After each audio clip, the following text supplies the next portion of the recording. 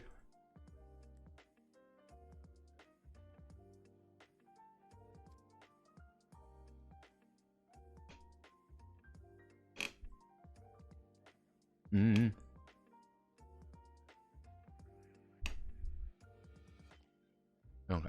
Yeah, this is because there are things you can buy to actually assist you, but they may lie to you, which is a thing in this game for some reason.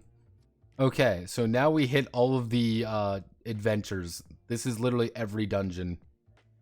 And these are just a bunch of notes. Like what is this in actuality? Let me for something.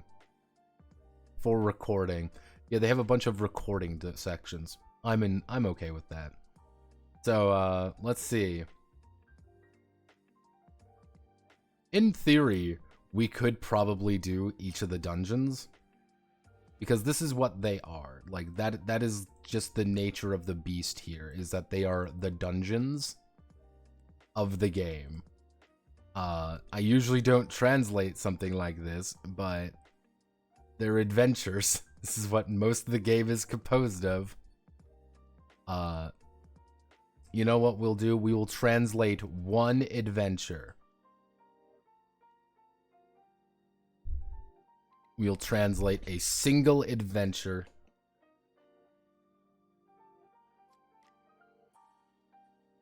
Do not be a hero. You'll be killed by your own leaders. Yeah, we're gonna do one adventure.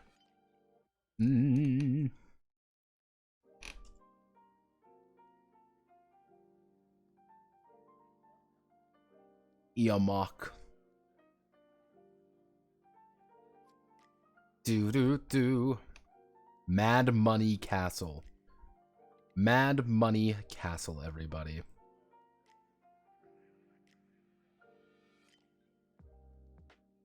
Let's say, what is...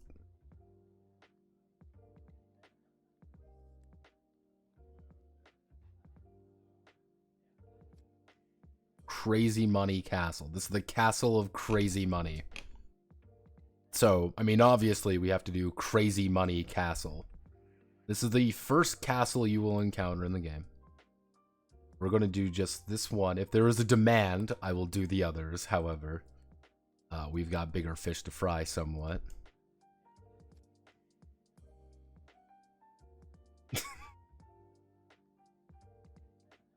Yep, okay. This is an entire adventure. So we're going to go all the way back up here. Do.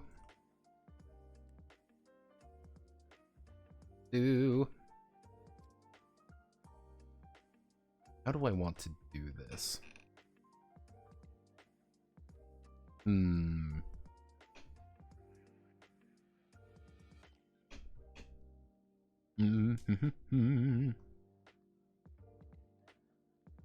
How do I want to do? There are 16 things to do. Why don't we just go down the list? And we're going to call this, we're going to bring this to heading 2. We're going to be,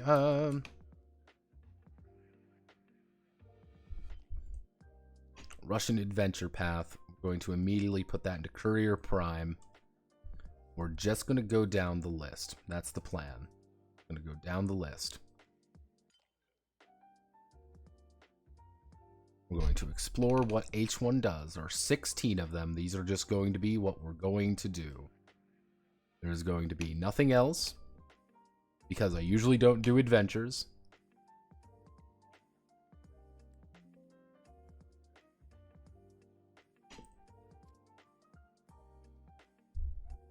It would be nice to have a single adventure for the whole family to enjoy.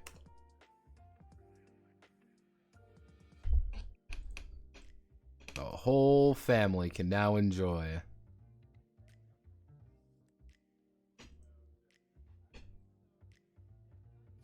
In room number 4, there's a...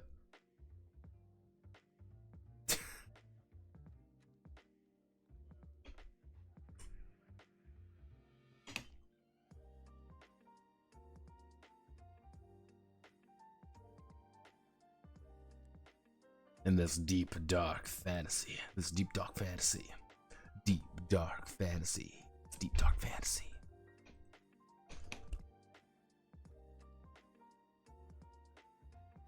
So, I mean, this should be what we need to do now. The thing is, the current state of affairs is that we need to do the monster list. The monster list is going to be long and is going to be annoying, but we have to do it. That is probably going to be one of the, if not the most important thing of this entire thing. Once the monster list is done, we don't have to really worry about a lot of other things. It's just getting that thing done. Don't be a fucking hero. Be the hero till you die. Little guilty gear. No, I've been looking at the new Mortal Kombat that came out, because Mortal Kombat came out. I didn't know that the new Mortal Kombat came out. I'm not a big Mortal Kombat fan, but I respect I respect what they're doing. I know they reset the fucking timeline again.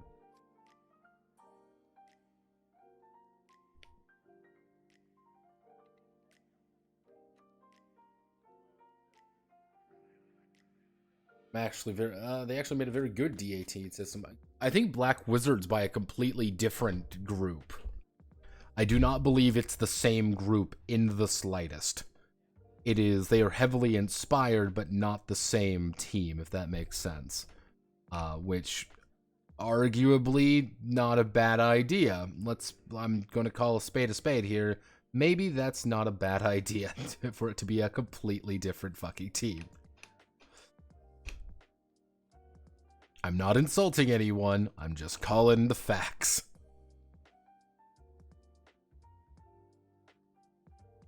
Okay, so...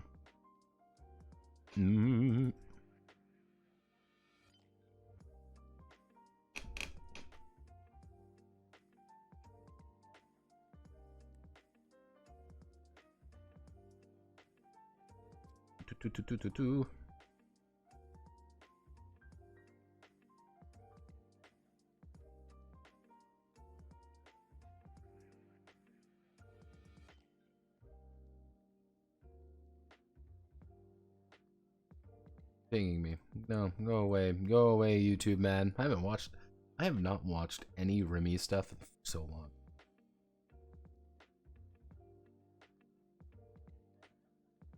Here's the thing. No one knows who made Enchanted Country. Well, here's the thing. This is from my own digging. It was a group called Autumn. And Autumn was a small group based out apparently in the middle of fucking nowhere. They had made off-brand Risk and off-brand Monopoly twice. They made 2 Monopoly variants. After they made one Monopoly variant and then they disappeared. We don't know anyone who is behind Autumn. I could find no names. I could find no individuals. I just found the fact that it is a group called Autumn. That is the only thing I could find on it.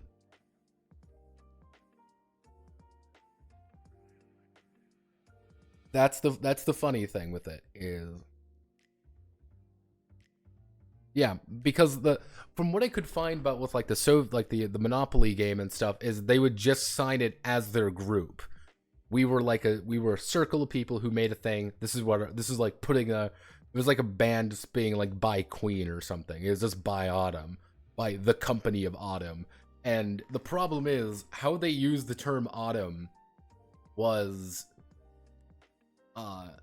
they used it as the literal word autumn. There was not like Autumn Games Publishing or Autumn Technoworks or whatever. It was just the word autumn, which, fun fact, finding anything autumn TTRPG, autumn board game leads you nowhere, in fact, because it's the fucking season of autumn.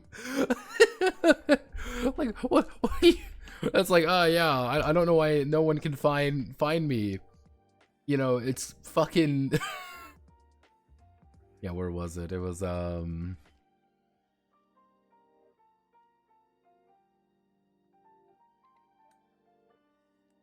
Yes, they do have an entire... Literally, most of the rule book is legitimately on Russian Wikipedia. Why is it on Russian Wikipedia? I have no idea. It just is. Let's see. Yeah, Cooperative Autumn. That is legitimately all we know about it. It is the cooperative called Autumn. And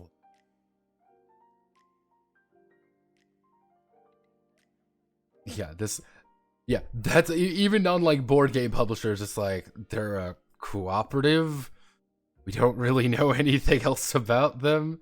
Like even like looking at other places, it's hard to find any detail on them because it's the word autumn. Like you would effectively need someone to hunt them down, and the magician appears at level 18 and says, "I will make you rich. To do this, you'll need to drink from this bottle." A bottle with the inscription poison appears in the air. If you don't drink, he laughs, calls you fools, and disappears. You drink, plus 2 RP. The magician gives each hero 100 coins and leaves.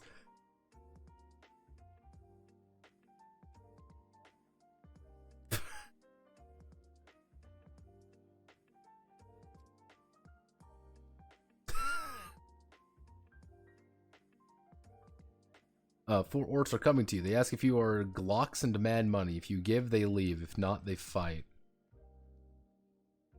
So that's in room 3. So you have walked into the castle. You have taken a left. You find the level 18 magician who is now demanding you drink poison. You take a right. You find yourself fighting a dragon. This is the first adventure of the game. Hello, assholes. How are you? A magician appears as in 1 and says, "Everyone give your money." Raises his hand up and your money sweeps through the air and sticks to it. He laughs and turns to the bottle with the inscription, "Ho ho." You drink with 1 RP. If in 1, he gives you your money and the magician says, "Ah, it's you. I told we'd meet again." And disappears. This wizard just turns out to be there's just a magician here who wants you to drink poison. Gorgaz offers to play dice. His condition: if he wins, he swallows you. If you win, he'll show you the door behind which the treasure. If you don't agree, he attacks. Wins. The other who lost throws LL -5 or more. 5 or more. You have to make a luck check effectively. There's pitch darkness behind the secret door. Suddenly, a light flashes in the room. Twitching. He's guarding a lot of money. Hit him. 500 coins. A magic short sword. 31. So if you go to the magic room, the hidden room, you'll find there's a creature there. You're immediately attacked by a fucking spectrum, by the specter.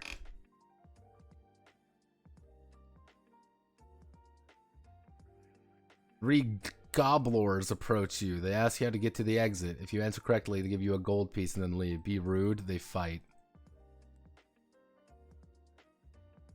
A green monkey is sitting on the floor holding a bag in his hands. When trying to beg for it, she attacks.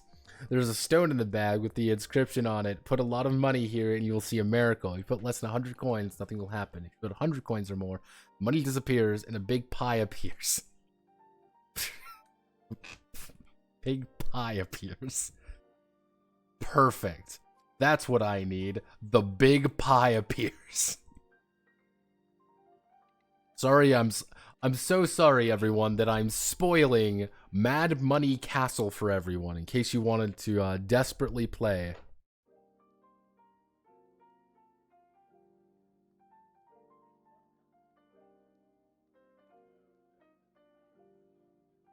Well, the thing is, Lubu, if you're reading a botched translation of a D&D adventure path, then yeah, it might seem a little strange how these work. Just things happen. Again, and if you base every single thing on the idea, like these are just botched D&D translations, Like, yeah, alright, it's a fucking green monkey on the ground.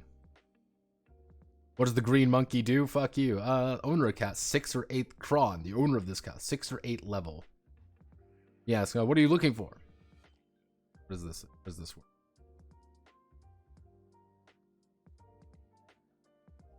If you defeat my morning, you disagree, the crown disappears. After killing Mort, what do you choose? 5 or raising to the next level of each. What everyone chosen they get. If you are rude, then everything in the crown must be by the crown is annulled, and he himself laughing disappears.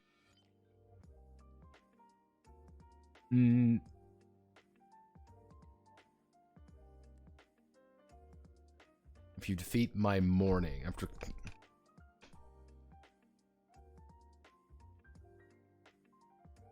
a killer is hanging in the doorway that he does not miss and demand money, you give, the way is clear. 11. So there's just a killer there. I don't know what the fuck that mean. Like, DeepL have a better translation maybe? There's a hitman. I mean, honestly, pretty accurate in both situations. 2 kobolds. Honestly, I feel a little underwhelmed of it just being 2 kobolds, but alright.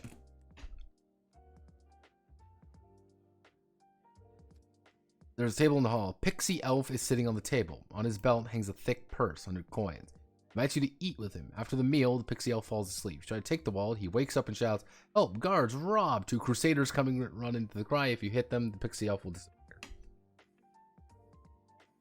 There's just a pixie currently, like, you're just breaking into someone's house at this point. That's all you're doing. You're just being an asshole and breaking into someone's house. The mouth is a monster. Makes a riddle for 300 coins. If you didn't get, makes a riddle. If you didn't guess, the money flies into your mouth. Guessed it, 300 coins from the mouth. So your door opens. Escape without paying.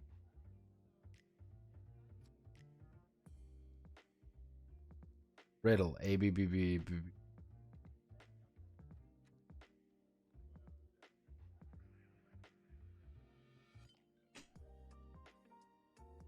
I have no idea what the fuck that riddle means.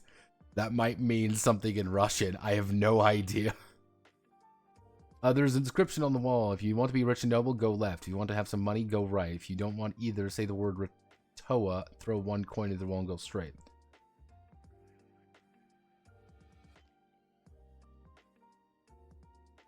Say the word Retroa.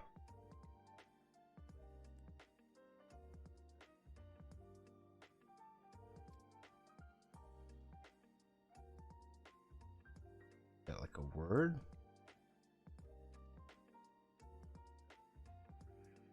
I don't think it is a word. Sup? Pie time. Roll D18 for filling.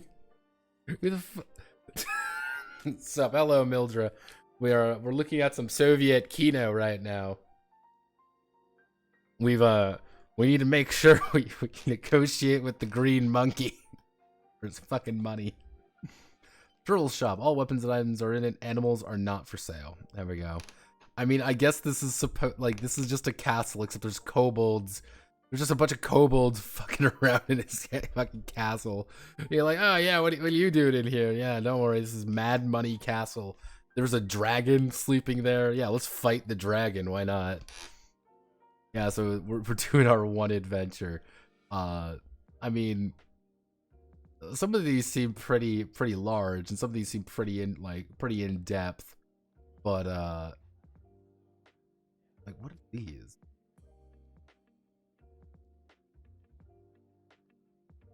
What are you? I'm curious. What is the other? What do you mean other? What do you mean other? Game? Yeah, it looks like there's a pillar. Yeah, like legitimately just other things that can occur. You just do things. All right, fine. Fuck it. I'm in. So I believe we've got the easy part done.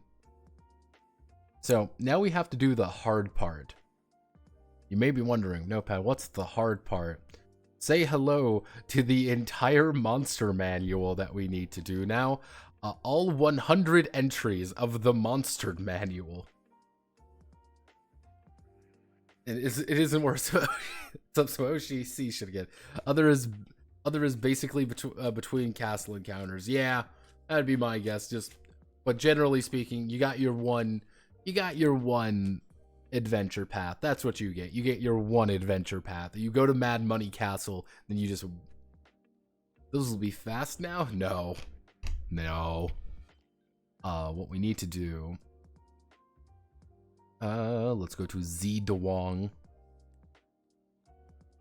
Let's go to Enchanted Country. We do have a spreadsheet already for all of this, so this is going to be the monster sheet, everybody. We're going to call it the monster sheet. So, what we're going to be doing is going to be name. What we should do is we do this. So this would be actually their name, AC, life cubes. This is their morale. This is their attack die, and then game points. And then we are going to provide notes under it. I'm going to merge this as notes. Actually, you know what? No, I can't put that there. I want to... So, every single entry on this all 100 monsters in this game, we need to go through and meticulously do every single one of them. Now, things are going to get a little bit complicated here, but I'm ready for it. There's a few ways of doing this. A lot of OC shit and monster names here. Good luck. 2 new kinds of reward. Manly Premium 10k and Assassin's Premium. Literally just let you summon get rid of Manly a second time. Escape chances add-on. I know, it's morale, but it's also escape chances. It's both, Mara. That's the worst part. It's both, but neither. Oh, I forgot escape chances as well. Shit. That's a completely different thing. Ah, fuck. Put notes. I guess we move notes back here. We put escape chances. Escape chance. Oh, God almighty. How am I gonna do this?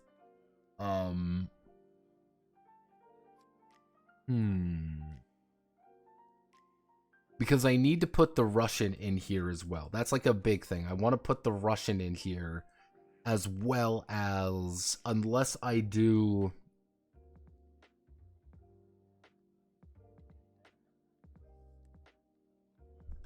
Okay, I know how we're going to do this. We're just gonna have to hard do it. 1-2-3-4-5-6 game points worth 700. Escape chance 1, 2, 3, 4. Notes, we've got all of these notes to worry about. Again, we're just gonna hard translate. We're gonna hard throw it in there. And this is what we're going to have to do. We're just going to have to go through and do it by hand. I believe that means death. Yes. Ah, yes, I forgot. His attack is death. He has 2,500. 1, 2, 3-5.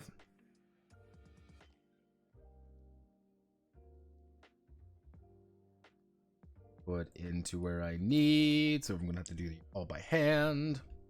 Why did I open paint.net of all things?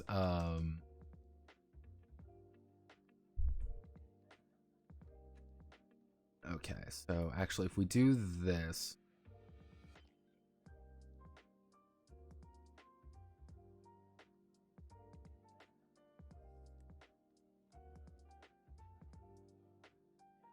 whoever did the whoever did this particular one fucked it up. Okay, so here's how we're gonna do.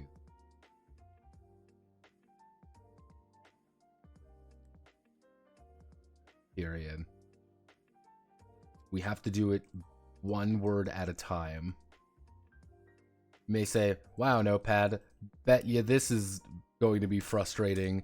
And the answer is, yeah, it is going to be frustrating. But, there's no better way of doing this. I have to just do it by hand. Because, like, if I try to select everything, what I think it is, the way that this is set up, you kind of see the way that it's kind of freaking out. I think the way they set up this particular one, I think this is just how the PDF reader is porting it effectively.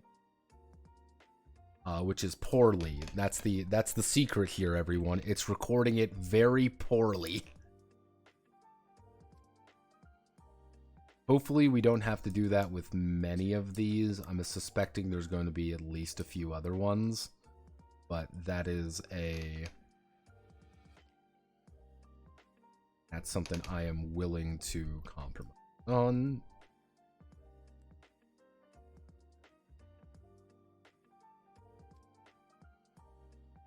Luckily, most of them are... Oop, didn't mean to do that. Let me just... 6, 5, 10. Let's check what this fucking means. Let's play a game, everyone. It's my favorite game. What does this mean? What are you talking about? Why? Mouth. Ah, yes, the mouth button. How can I... So if we go to here and we do Jaws, it's Jaws 1-2-3. Which doesn't actually mean Jaws, by the way. That might actually mean something else. That might be you do 1, 2, or 3 damage on a D3.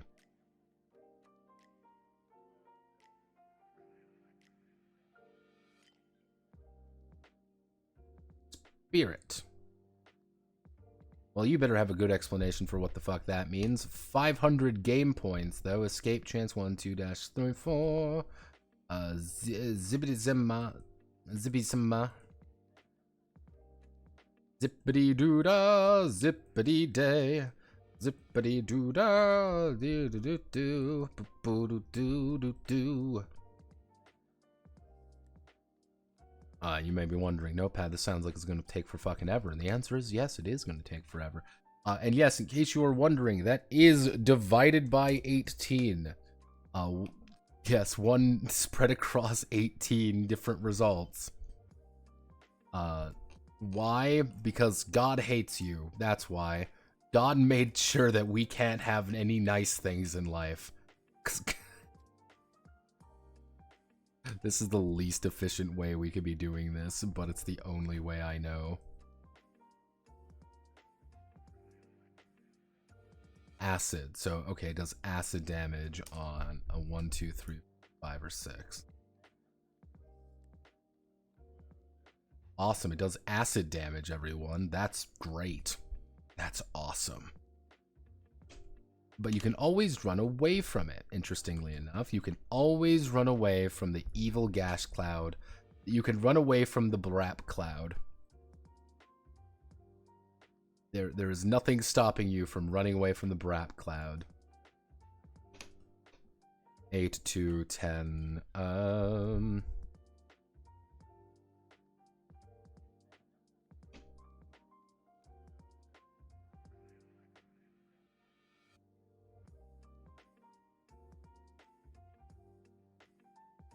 Yes, they do 0.5 damage. That is a very important note to note. Because there are point damage in this system. Because maybe we aren't allowed to have nice things. Have you ever thought about that? Have you ever thought about we're not allowed to have anything nice in life? I think that sometimes.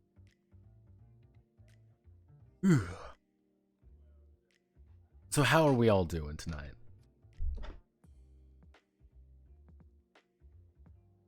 Probably means 3 bite attack. Russian is not a real moral. Chance of leaving says you're about. Chance of leaving says a lot about life.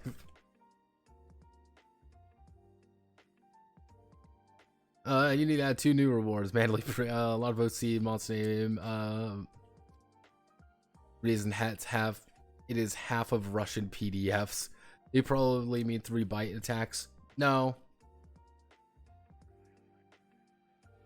Alright. Kinda need to go to sleep. Yeah, go to sleep. Sleep is good. Sleep makes life better.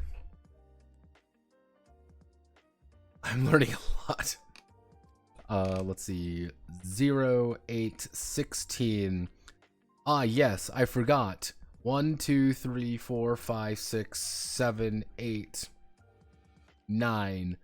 You have to put 9 results on a D6, everyone. How does it work? Who knows? We like playing it fast and loose here in the Soviet Union. How does it work? I don't know. We'll figure it out somehow. 9 to 10, 9 to 10, 0.5, 0.5, 1, 2, 25, escape chance 1, 2, 3, 4.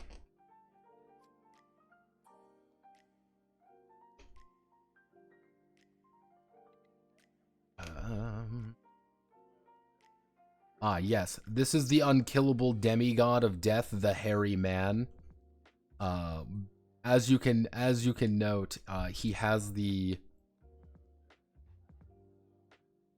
He does not attack you because you could physically not kill him. He is an unkillable demigod who has rolls 10d6. Let's see. What happens if we do manage to kill the unkillable? We don't kill. Do not kill. No killing. No killing. No escape.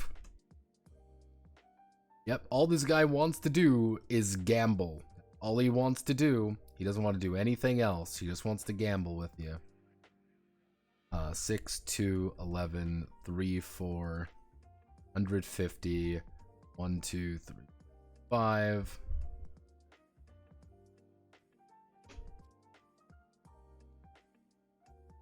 Da da da da da da da da da da da da da da. 1, 2, 3, 3. 1, 2, 3.5. Dash 4. 500 XP. The living embodiment of death. You know, traditional Russian monsters, as you can tell. The living embodiment of death. The Soviet problem. Personified. 9 to 11. 0 to 1 damage. Poison damage, though. He does do poison. Only 15 HP. Escape chance 1, 2, 3. Yes. Good old killer bees.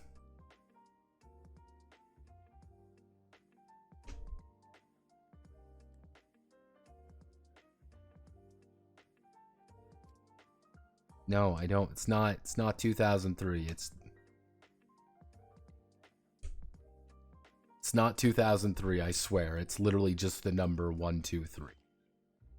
2, 2, 15, 0.5, 1, 2. However, you have petrification, I guess.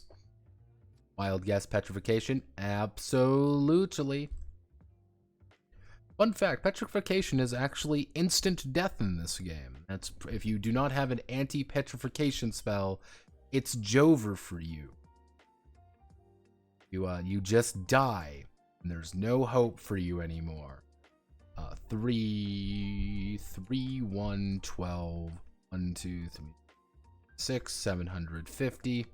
Escape chance 1, 2, 3. You have a lot of gimmicks. Spooky Man, 8, 2, 9, 0, 0.5, 1, 2, 25, 1, 2, 3, 4, 5. I also noticed that Nanook. 4, 4, 12, 4, 5, 6. Sorry if I'm not responding to anything. I'm very focused currently. 1, 2, 3. Nope, damn it. I did the thing again. Oh, mother, I can see a world. 6 divided by 1. 1 divided by 3. So he gets a third of 1. 10, 1, 1.5, 2, 2.5, 3. 10 divided by 180, and 1, 2, 3, 5. What are you? Are you just a dude? Knoll. This is a knoll, everyone. Do you like the knoll, everyone? I like the knoll and their XP of 10 divided by 180.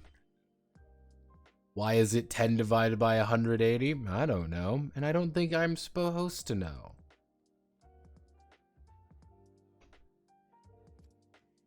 -3. He is impossible to kill, fun fact. I believe that's death.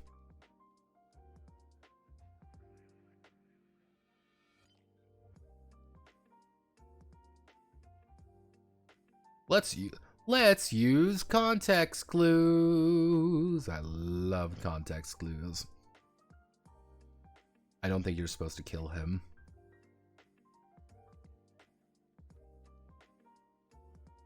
He's not Shaggy Man tier. He's not Shaggy tier, so maybe he's a friend. Maybe he's there to keep us alive. 1.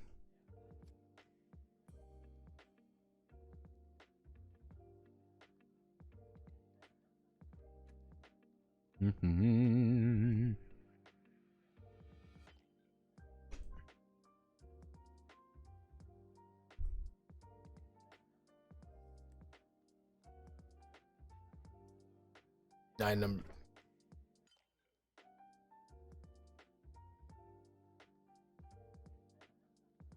Wait, this is a beholder.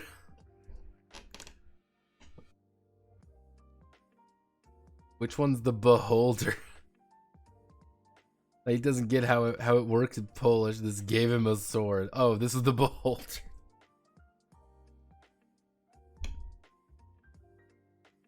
Let's see, what do you... No, this is the gobbler, thankfully. The numb. Gloomor. The Glock. Glasgore. That's just a Hydra.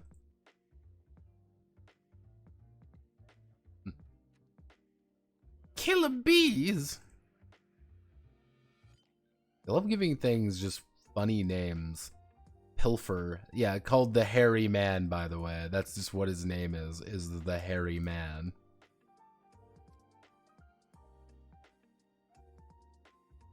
Lamby.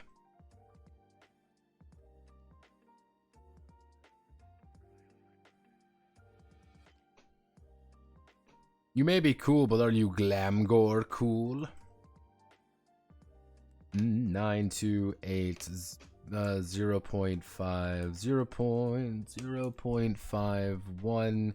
You do petrification if that... Is that petrification? No, that's not petrification. Yeah, paralysis. 30.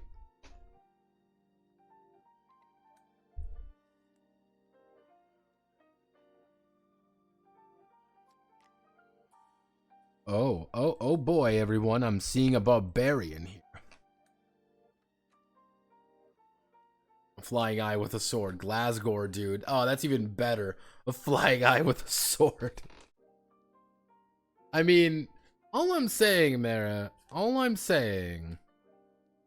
I would be pretty spooked. I'd be pretty spooked if I saw a flying eye with a sword as well.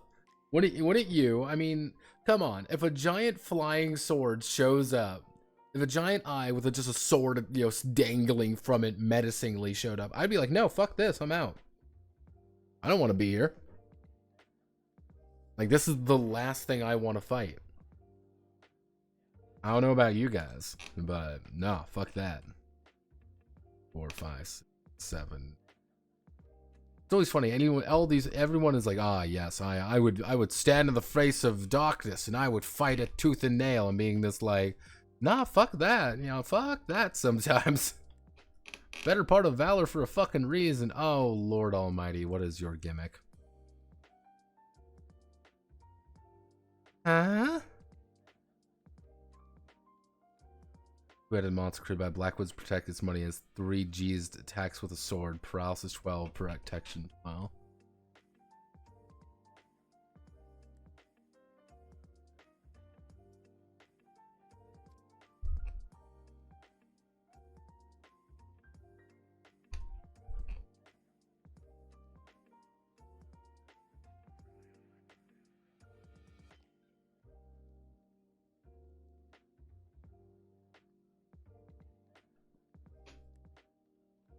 I think it literally has three life cubes per head. I think that's what it's trying to say. So this would be 2. This would be 3 per head. It's amoral.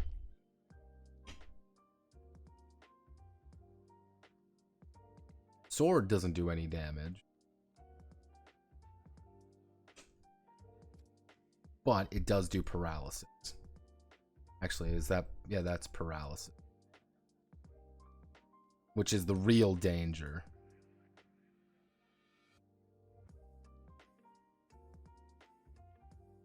The real danger is dealing with this bullshit. Alright, we're about a quarter of the way through. Let's keep going. 6, 3, 6, 3, 11. What's your thing? Each hand. So each hand does 0.5. I'm going to make a wild guess, is that he gets multiple attacks. Doesn't do a lot of damage, he just gets a lot of attacks. You know what? Maybe that's even spookier. I don't want to be groped by this man. The nightmare creature. Ah, yes. How can I forget the nightmare creature beyond the colors of time? What a timeless entry. Acid. Even better, it does an acid attack.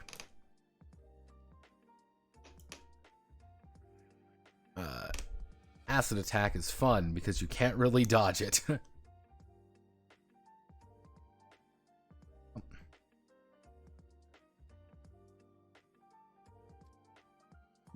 7, 3, 12, 1, 2, 3, 4, 800 XP, 1, 2, 4.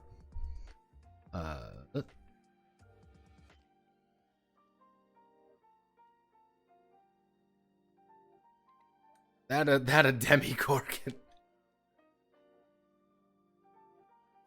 Yeah, good old Demigorgons. Good old. What are you anyway? I'm curious. What is this naked man, posing menacingly at me? I want to know. What kind of naked man are you? Gervin. He's Gervin. Hey, Gervin. You can take the axe for yourself. I do like the fact that you can just take his axe. Very specifically, you can take Gervin's axe because he attacks you with a dangerous weapon. And I can only assume you get his attack bonus because of it. His 3, 4, 5, 6, 7, 8 attack. So you managed to kill this man. You managed to kill him, even though he is incredibly tough. He is not going to break very easily. You will get not only 1,840 experience, you will also get his really strong axe. Warrior Chads, it's time. Don't let the wizard get it, because the wizard's going to steal it. Him and his wizard being broke his oh, what the fuck?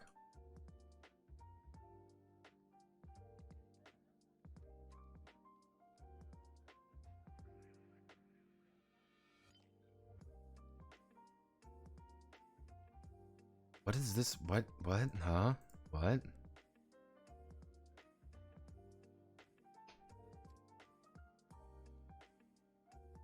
I believe that says it has 10 to 22 health.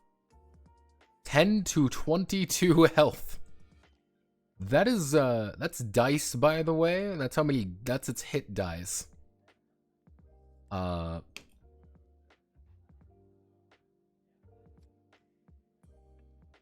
So, yeah, this thing is awful. I hate it. It has a shit ton of health for no apparent reason.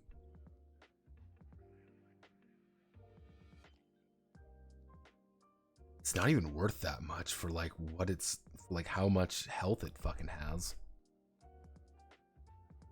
For how much health it has, like, if I'm reading that right, because, yeah, that's 10 to 22. It isn't dice, it says points for some reason. Oh, so it's literally life points, it's not dice.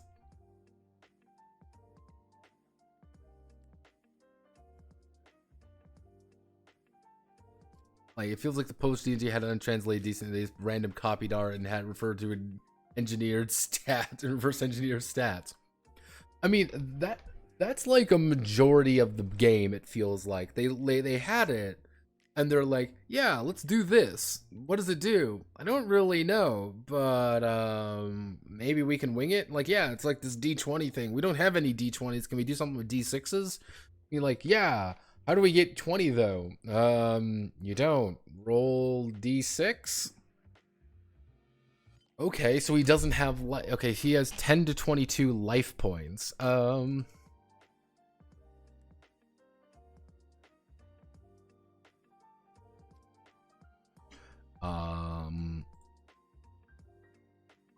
Let me think of some math here. So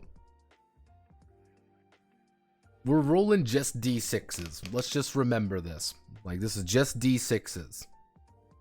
The average of 3d6, like, the minimum we can get on a 3d6 is 3 to 18. So, I mean, if we bring another d6 in, it would be like 4 to 24. I guess you would have 4. I have... How the fuck did you get that? Why did you get that number? Why? There's no reason. Game, what are you doing? Why?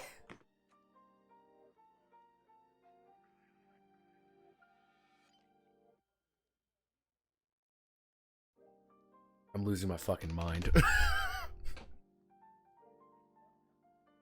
I'm losing my fucking mind, Mara, please. Mara, please. I'm losing my fucking mind. Why? Okay, this is a unicorn. We can guarantee this is some unicorn bullshit going on. Alright. I know how unicorns work. I'm not threatened by anything when it comes to flying nightmare horses. Though, I would say, if you ever do want to watch a nice movie, go watch Unicorn Wars. It's not a nice movie by any stretch of the imagination, but it is a cool movie. Iron Statue. Sir, why did you make it? Sir, why are we making our iron statue so fucking huge? Why is he swole? Well, that's a secret. We need to make sure that our enemies are intimidated by him. Yeah, but why is the Lord salivating over him? Don't question anything. Do not look at that. Do not question our Lord. He's noble, man. So you can just run away from the Iron Golem. Oh, you look cool. What are you? Are you a monkey man? Green monkey. Honestly, I am completely unfazed by the green monkey.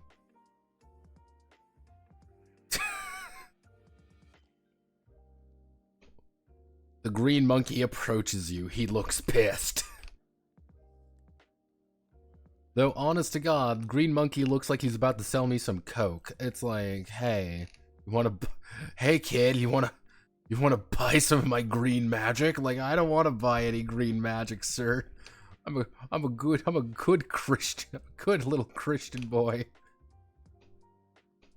Okay, so this does the spirit damage. Mouth does one divided by 5 damage. Kotilba claws. Their claws do 4 divided by 8 damage. 3,000 experience. You can only escape them on a 1, 2, 3, or 4. Oh no, you're going to make me do this, aren't you? Oh, bugger. Bugger me sideways. Not again. Why is it always the spooky looking things that are like, ah, haha. You're going to have to do something weird now. Like, no. You fool. Oh no. It's Jova, boys. Da, da, da, da. I've had a song going through my head all day. And that song's been going through my head all day because it's by a band I really like called the Bleachers. You've never heard of the Bleachers, you should definitely go see them. They're very cool. They're a very fun band. I like all their music. Except the Bleachers create earworms. That's just what they do. They create terrible earworms that I can't stop thinking about, and I will listen to the Bleachers incessantly for like a week, and then not listen to them for like another like 3 years. And in case you want to know what I'm doing, I am meticulously going through and just copy pasting every single word in here because I have to, because if I don't, it's not going to work properly. Because I live in Clown Town. I am the entire circus.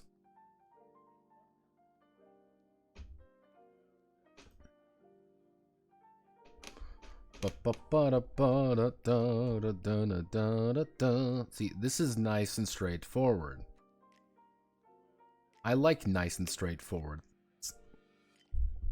What's its gimmick? It's a giant snake. What does it do? It eats me. That's a minotaur.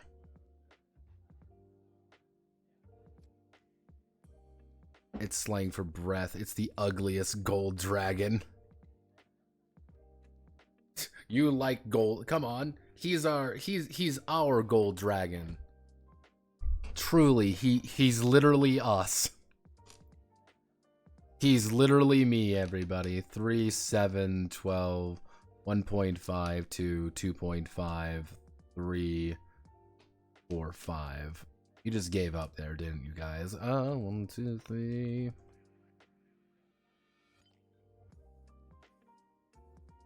Kirwa. Zombie man. Zomborino. Hey, it's me, Frank West. He covers wars, you know. I'm amazed they haven't made a new Dead Rising for a while. Because I know Dead Rising 4 did fucking terrible, but Dead Rising 4 was a bad game. And I understand, like, we need to get rid of Frank West because he's not that, like, he's too popular. But it's like, come on, guys. You do something else. Come on, Capcom. I believe.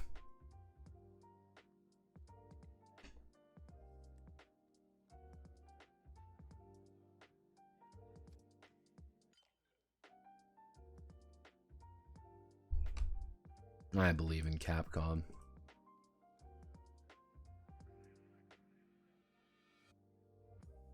Do.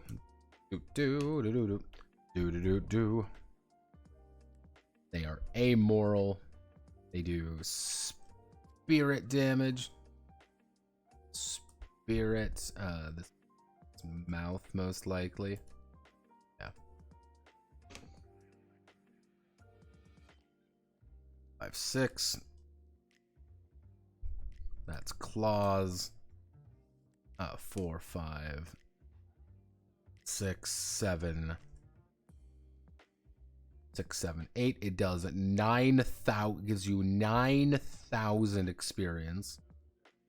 9 whole thousand experience, which will level someone up multiple times if they're lucky. But you will also die in the encounter. You will die violently, and everyone will make fun of you. Because you're a silly Billy, and you made a tragic error of believing that you are the hero of this story, but you are in fact not. You're a goober with a sword. Fossilization. It's petrification. That's a basilisk. I'm gonna make a wild guess that that's a basilisk.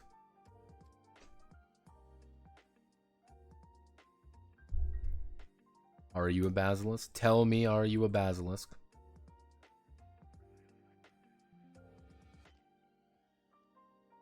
Stone python. Honestly, yeah, I could see that. I guess repel stone is valuable when you have to just repel people with a lot of stone. 1. They have 1 HP. They have 1 HP, 1 life point. 10, 1, 25, 1, 2. You cannot escape the bugs. There's just a lot of bugs. Centaur. It's a centaur, everybody. Riding heroically into battle.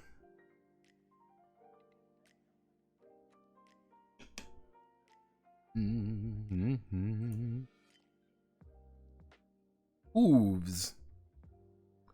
Hello, centaur. It's me, the centaur. Ah.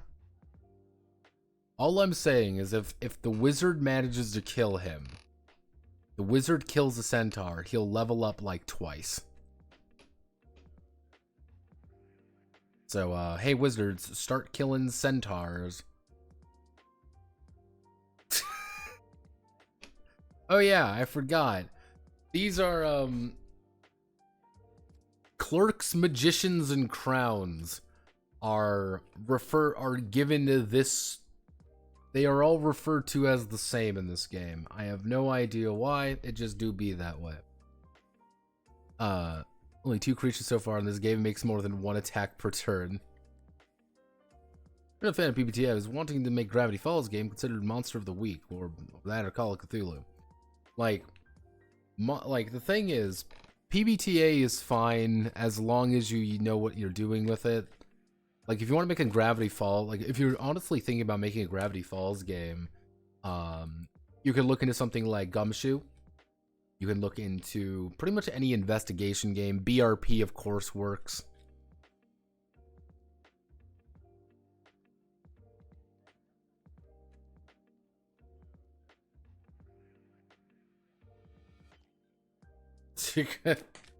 Well, here's the thing.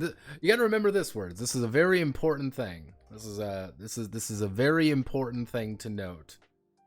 I think Apocalypse World, the first iteration of Apocalypse World, is good. That's the thing. Now you got to remember that, Noonie. The first iteration of Apocalypse World is good because it was interesting, it was new, it was unique. Every subsequent iteration of PBTA has gotten worse over time because they forgot the very important factor that made Apocalypse World interesting. It was defined. And everything had a very specific goal in mind. No one else has that very specific goal of making an HBO miniseries. But yeah, no, if you want to do something Gravity Falls related, I would say keep it light. Keep it light, keep it investigation focused. I believe there's like a bubblegum shoe you might want to look into. That's one. Bubblegum shoe is for kids. There's also shit, I'm trying to there's another like investigation thing with kids. I don't know. I'm not the biggest fan of the idea of success with consequences. Avoid PBTA like the fucking plague then. Avoid that like. Are you thinking about Kids on Bikes? Kids on Bikes is also another one. I haven't looked into Kids on Bikes, but it can't hurt to look at it. I'm trying to think, like, Gravity Falls is kind of a unique premise. So you might have to do a little bit of winging it. Look into investigation games. There are a few of them, but most of them are going to be gumshoe. Not gonna lie, most of them are going to be gumshoe.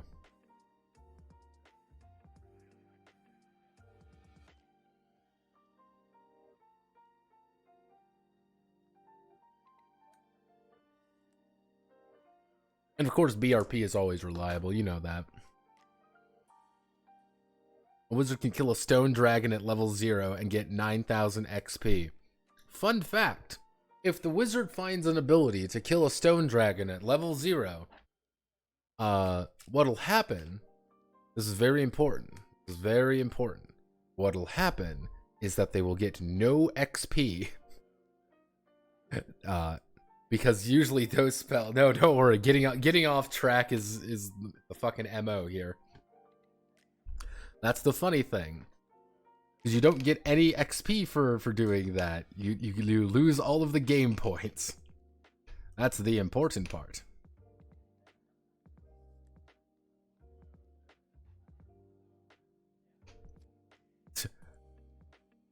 Ah, yes. Wizards inhabiting the Enchanted Land. So we do know crowns are, in fact, though, just wizards inhabiting the Enchanted Lands. They're just assholes, though. That's the secret. What's your superpower? I'm an asshole. Oh. Okay.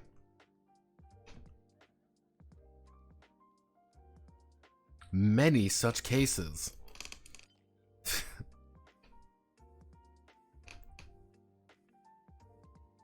This is man, if I recall correctly.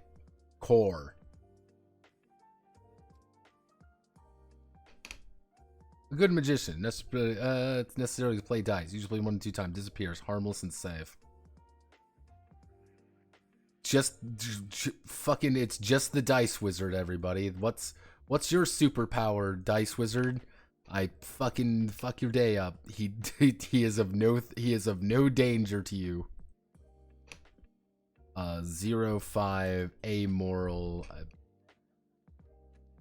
The fuck are you anyway? Ah, yes, the Cannibal King. Of course. What a beautiful man I see. The king who wants to eat people. Cudgel. I like the word cudgel. I'm assuming this is going to be a early boss. Got to give those warriors something to do as they stand there and let the wizard do everything. I mean, God forbid the wizard is threatened with their catapult. Because yes, you can buy a catapult in this game, and you should use that catapult to do whatever you want, really. Because God has given you a catapult, and God is an unmerciful monster.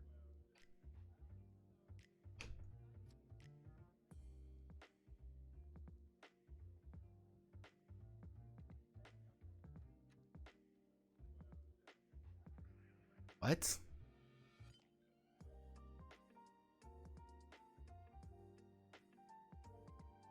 You know what? I'm not going to think about it. We will worry about that at a later time. See, if we just ignore our problems, we can just not think about it. What are you? A crank. No, Crank, you're wrong. Concentrate on my voice, Crank. Little evil monsters, they hit all living things, they attack with a sharp tail.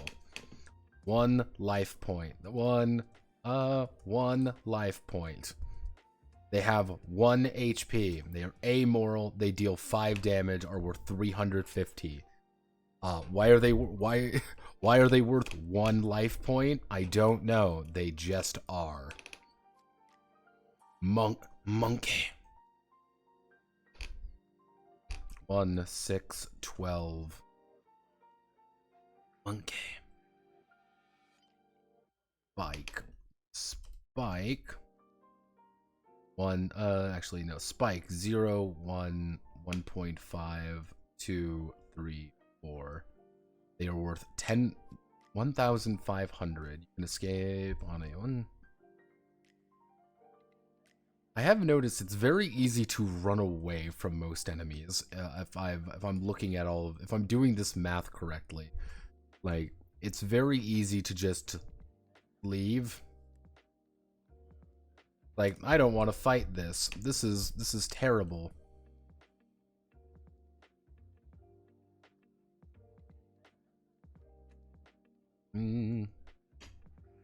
Maybe I don't want to be here anymore.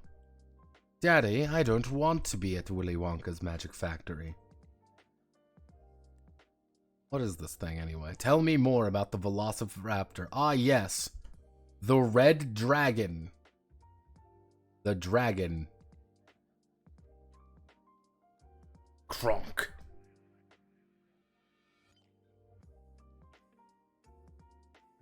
Putin? My favorite Velociraptor dragon. Yeah, this is I like my Velociraptor dragon. I think that really does sell the sell the illusion. If someone were to tell you this is a dragon, would you believe them? If you looked at this image and being like, yes, dragon. You are a crusader. I do know this. 6, 3, 11, 1, 2, 3, 1, 2, 3. You're worth 150. You're not really that big of a threat, but you just do a little bit of damage. Let's see. You are the Crusaders. Dun dun dun dun dun dun. Will behold a man. 2 for amoral. Damage is 0.5, 1, 2 to 2.5, 3. 705 experience, specifically 705 experience.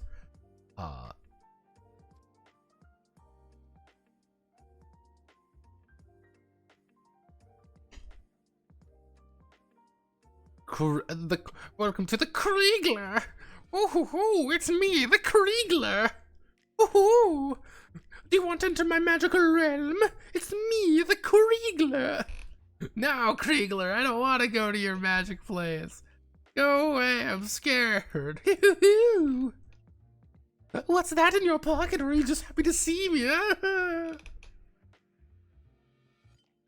Is that where the freak came from? Small, harmless, however, can scream. Ah, yes, my favorite enemy, the freak. Now here's just a tiger. Oh no, what's this thing? Ah, yes, how could I forget the freak?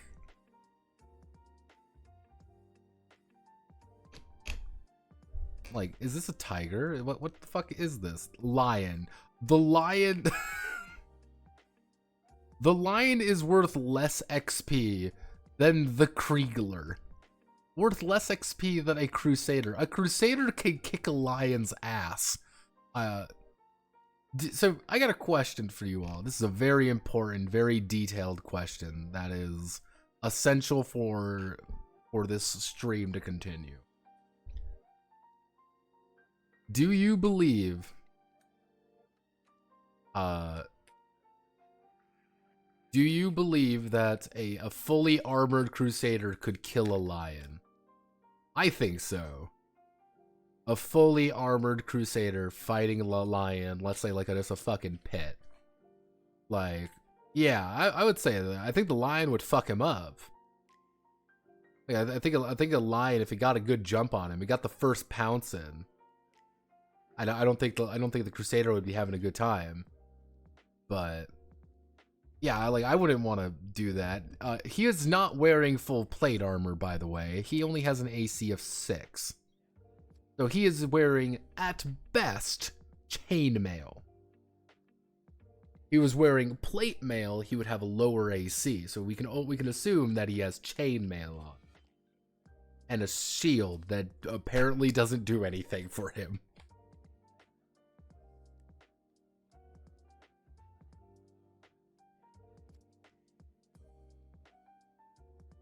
Yeah, it's just like, maybe I just think like,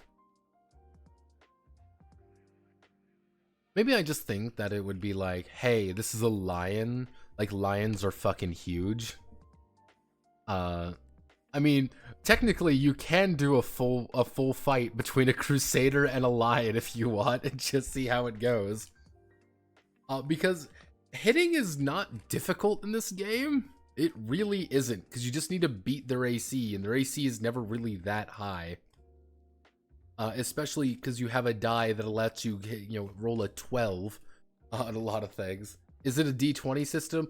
Oh no, Mr. Rogers, it is a D18 system. A D18 rolled on 2D6s.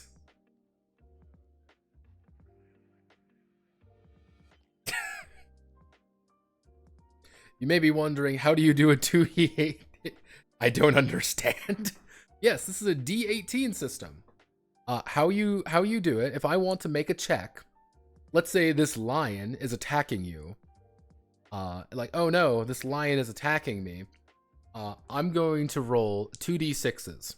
One of my d6s is going to be a normal die. I rolled a 1. It's just worth 1. However, I'm going to roll my second die. I'm going to roll it.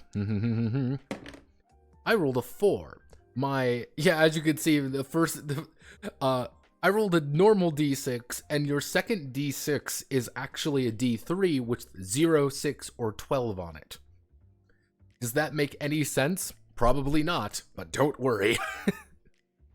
So it becomes literally a D18 system. It is fucking bizarre, but that is effectively how the game is played.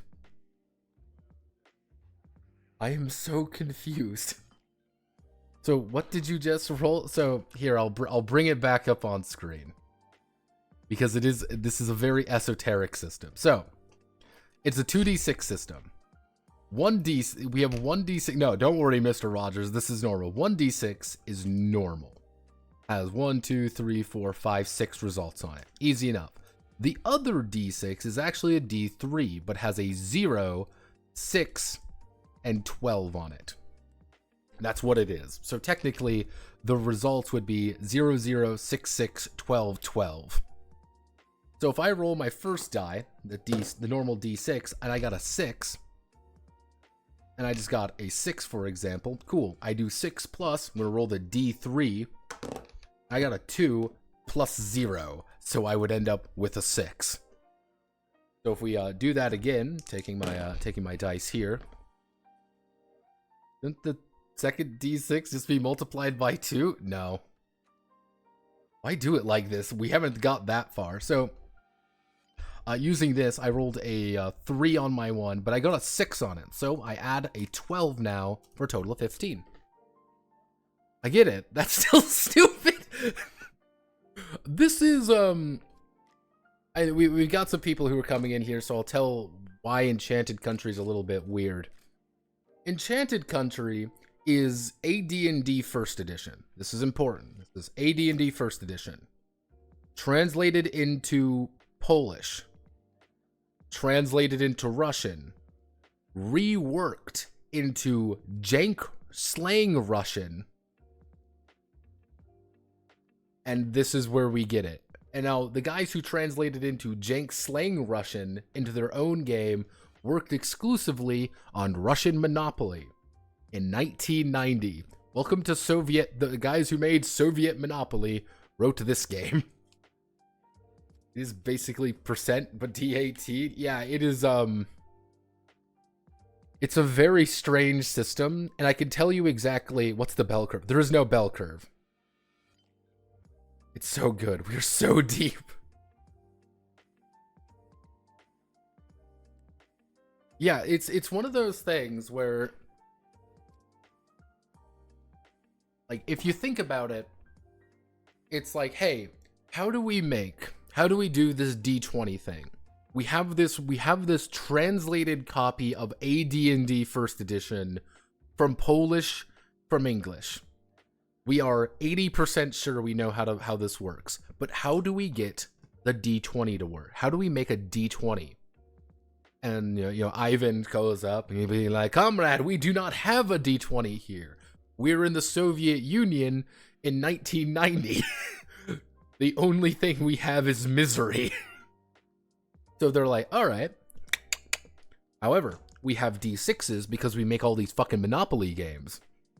So what if we just try to emulate that on D6s? It is, unironically, this week I'm gonna do the JTRPG case. I'm probably going to release it on, this is the only video I'm probably gonna do this week because I have something to do on Thursday. But one of the ideas, what I want to talk about in that video, I'm kind of merging two ideas together because I couldn't really get like the idea I wanted on the second one, which is the idea that culture shapes gameplay. If you do not have access to a D20, but you want to make a D20 game or something similar to it, what do? Make one die do 0, 6, and 12. If you want to make a game that has 36 results, how do you do that? You make a D66 chart. You want to have something, but you can't get the resources, you can't get the effort, you can't get the thing that you need with it. What do? You wing it. Just play Open D6, for the love of God. Well, think about it. This is the Soviet Union in 1990. West End Games was not bringing anything over to the Soviets. Because remember, this is a jank-ass 3-stage... Yeah, this is a jank-ass 3-stage translation process. To be fair, the game actually had dice with proper 0, 6... Yeah, it's effectively Slav jank. To put it honest, it is Slav jank. Now this is universally regarded as a terrible fucking game, but the sequel game, which will also be DUWANGing, it, I believe, uses the same system or a variation of it, but is actually decent. Yeah, so if you honestly want to get an idea of what this game is, this is Slav jank tabletop role playing. How do we take very little and make it do relatively a lot? For what this game is, this is quite a lot. Because again, this is a jank-ass game by guys who did Soviet Monopoly. Which, again, you say, oh, well, that's an oxymoron, but hey, works. I believe these things instantly kill you. Yes, these things do instantly kill you. Of course. How could I... There's no escape, is there? There's... no escape. I see. What the fuck are these things?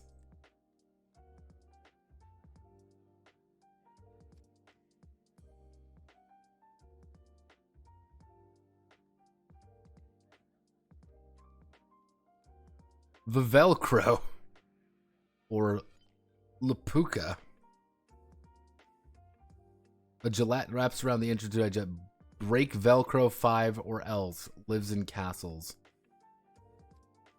Yeah, so if it grabs onto you, you die. It's a gelatinous cube.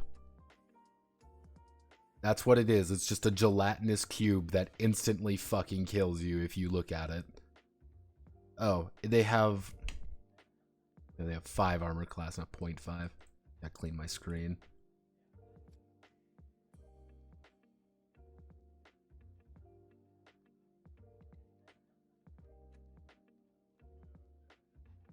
Even down to things like having like 0.5 health. Yes, you can actually do half a damage in this game. That is entirely possible to do half damage. Not half damage as in like, oh, I did 4 damage, you take 2, as in 0.5 of a damage. I believe that's a bear. Yes, we can fight a bear now. And bears are not very threatening. Fun fact, I've learned that reading this book. Bears are incredibly unthreatening, in fact. Yeah, I believe this is a grizzly bear. Yes, a grizzly bear. Actually, you know what? I'm curious.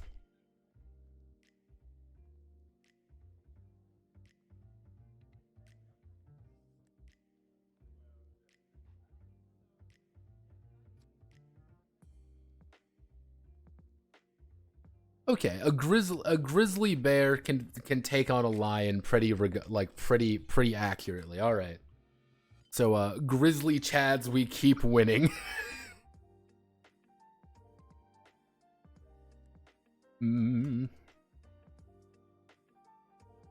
Amoral 1 2 3 1 2-3 60 HP 1 2. God damn it. God damn it, I gotta do that. Okay. Yeah, sometimes it's just broken and I have to do it a very slow and meticulous way. There's nothing I can do about this. This is the only way to do it properly. If you don't do it this way, it's going to get mad.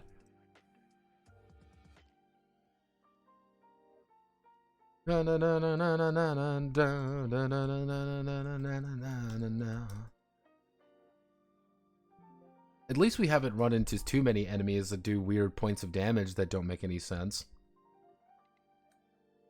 Because they do exist. Slapjack. I feel the card of Sovietov would be like kill a journalist, collect $100. Reminds me of a foreign post I saw once about a Polish dude. Said he couldn't afford dice back in the day, so they had a deck of playing cards he shuffled between every roll. Which number is the armor class? Team Grizzly all the way. The little KA symbol here, that's your armor class.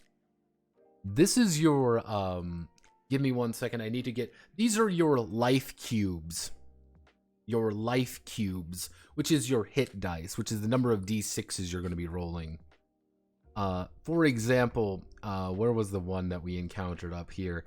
The red dragon rolls pretty much 9d6 for his HP, which can be quite a lot. Some of them, completely randomly, just have 1 HP or something, have like a set HP value. I don't know why, they just do. Now, your attack is, if I successfully hit you, I'm going to do that much damage. So technically, if the let's say the flying sword up here, they hit you, they would roll a d6 and they would do 1 damage because it's 1 2 1 1 2 2 3 3. Because every single attack here has to be actually ported over to a d6. Because that's how that works. And it's like, wow, that's horrifying. Like, yep, it's great. Some of these things just aren't aren't scary at all. So let me double check. What are you? You're poison? Yes, poison. This is a snake. It doesn't do any it's not very dangerous. It's just a fucking snake.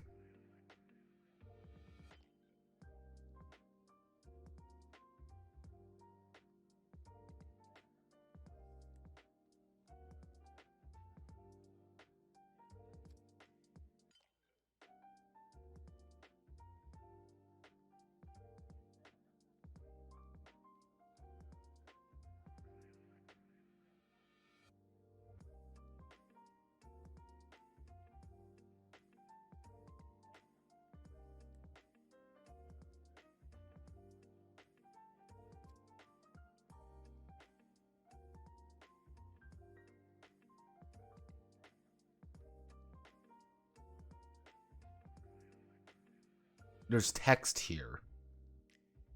That's really weird. Okay, so that's must be what's going on with it. This isn't where this is not where the text is. The text is over here, so something fucked up, I guess. Alright, fine, fuck it. Fuck it, it works. It just works. Thanks, Todd.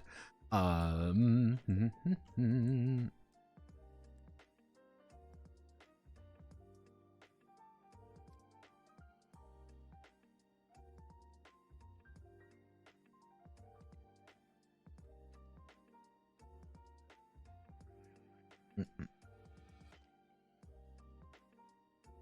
believe this is petrification. Paralysis.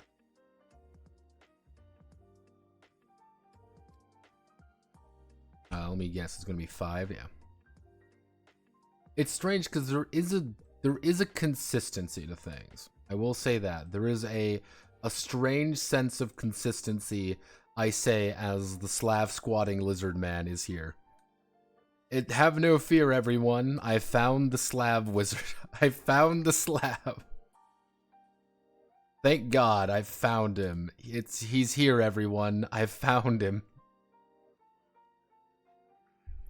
He's ready to be cheeky-breaky at me.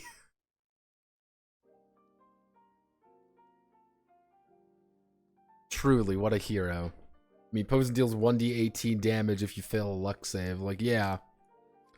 Yeah, poison's scary. If you fail a luck save, which is based off your will, you're gonna have a bad time. But don't worry, wizards get a bonus to their will save.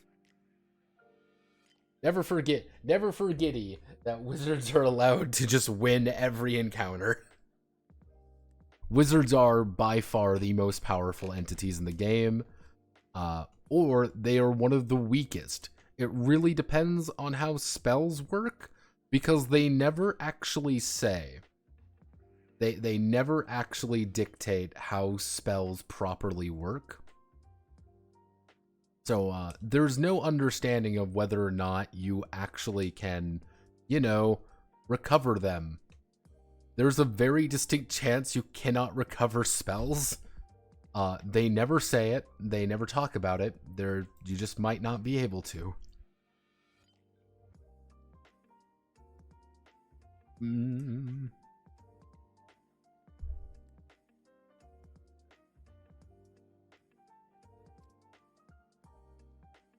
Bang. Bang. 2 to 3. Horn. Horn. 3, 4, 5. Claw. 5. They've got 2,800 XP. You only escape on a 1 or 2. Looks like they can actually heal themselves. What are these guys? Like hydras or something? Bird horn. Bird horn. Horn bird. Of course. How can I forget such a thing? Devil. Speak of the devil.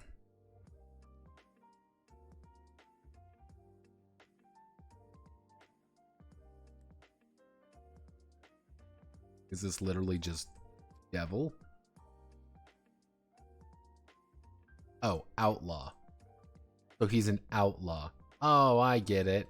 He's an outlaw. Give them more. You can't give them all your money, or they won't. Give them all of your money, and they won't touch you. Yeah. If you get robbed by outlaws, just give them all your money.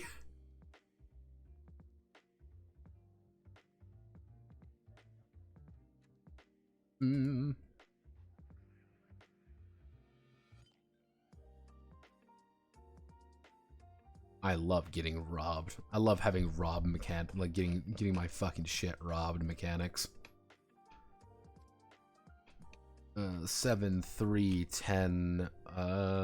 That's death. I believe that's just death. Paralysis.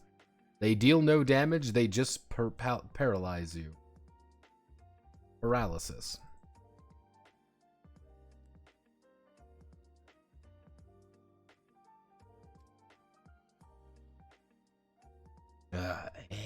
Ooh. Oh no, I've made a critical error in my life. Show me the cool guy again. There we go. They give you 240 XP. You escape on a 1 5. Alright. That's a crab spider. Elf have a whole damn power against poison on that monster. Fucking crab spiders, not even once. Only 4 creatures had more than 1 attack a turn. Well, admittedly, only you have 1 attack per turn. I don't think any of the classes, you would call them that. I don't think any of the classes have like multiple attacks or anything like that. So they're probably like, multiple attacks are dumb. I don't want to give my enemies the bad guys that. Again, there are moments in this game I can clearly see a bunch of Russian guys sitting around a table just discussing vaguely how to do something they want to do. Like, this seems cool, how do we do it? And them being like, I have no fucking clue. They're like, what do you mean you don't know? Me like, well, you read the book. I'm like, yeah, it's in fucking Polish, and I don't speak Polish. I'm like, oh. Being like, that seems like a bad idea. Kind of like that perpetual state of like, we don't quite know what we're doing, but you can also see some of the logic they put down in it.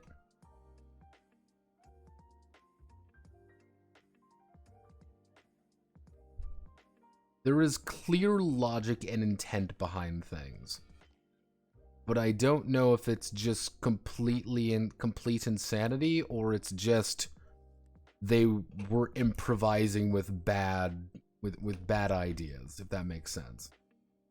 The Roth monster. Monster mouth. What does the monster mouth do? Suddenly appears in the wall and makes riddles for money. You won't guess your money's floating away in your mouth. You won't have money, then weapons and armor float away. The monster mouth just steals your shit. My favorite kind of enemy. The one that just steals shit from you. You're like, you asshole. Why'd you steal my money?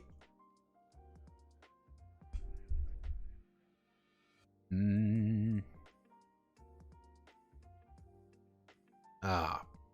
Boga. Boga!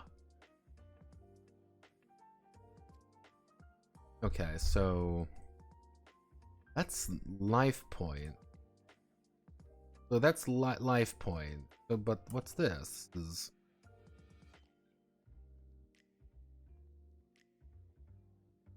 I've seen that before.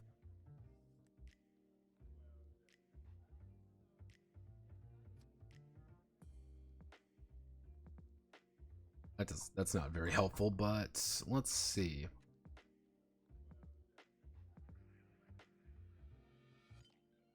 Maybe this looks something.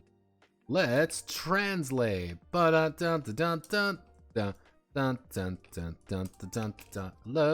DUWANGing. I've got a few games that I've been wanting to DUWANG.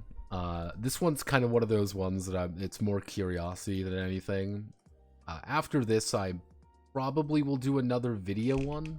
Probably do another video stream. I've got a few ideas on what I want to do. It's just how I want to do it more than anything. One of the games I was actually debating on doing is Tides of Numenera. Yes, the Tides of Numenera game. Just because I think it's like, this would just be interesting to talk about and just go and just play, because I have a weird history with Numenera. Because Numenera won't let me enjoy it. So I need to learn more about it. I need to embrace the Numenera lore. Equal. It's that NO. Like, what the fuck does this mean? That would be 50, 100. That'd be 50, 100, 150, 200, 250, 300. Is that the number of them? Is that what it's trying to say? Small skittish, it lives anywhere 25% of the OR is taken away by a bite.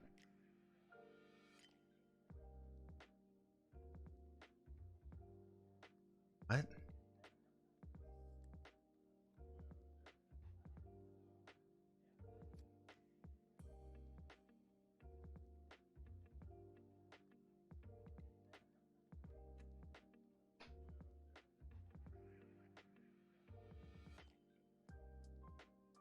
Rudra. Is this bat swarm or something?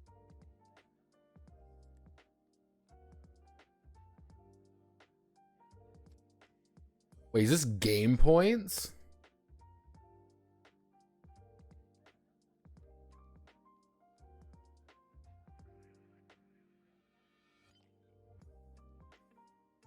So...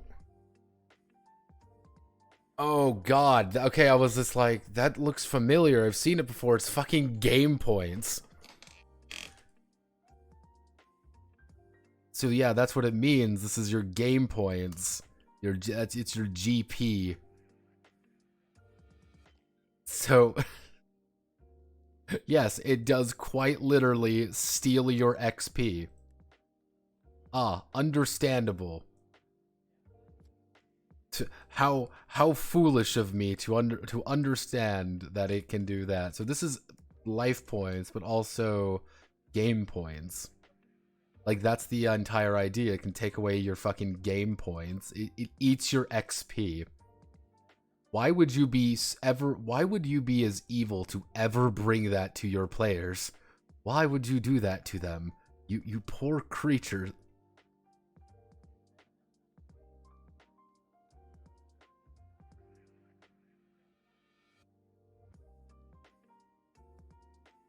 They're just murder rats. That's the worst part. They're just awful little rat monsters that should eat the wizard. No, my spells! See, the interesting part there is there's no rules for de-leveling. But honest to God, de-leveling may be broken in this game. Fun fact. And you want to know why de-leveling would be broken? Because you would get spells back. Because there's no... All that would happen is that you would de-level, and then you would get your spell back.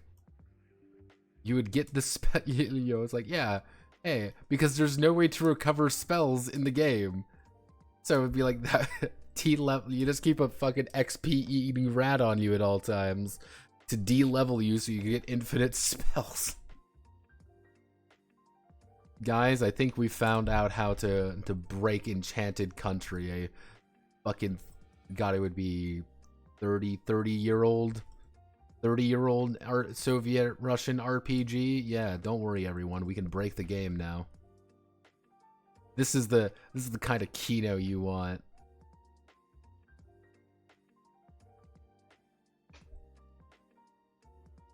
Four, 11, 1, 2, 3, 5. I believe this is Frankenstein.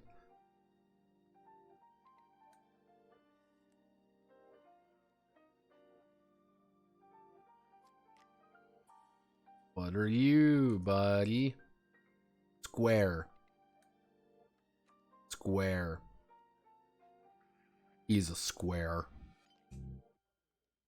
Thomas was alone reference? Oh my god. I believe that's paralysis.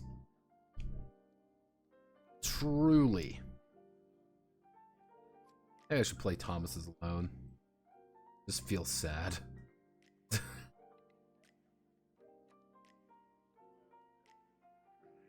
3, 1, 10. That's death. Paralysis. Petrification. So actually no. He does paralysis and then petrification, which is instant death, by the way. That's an important note to make. Petrification is death. Looks like petrification is actually pretty fucking brutal. Paralysis is just a 9. Petrification is 12.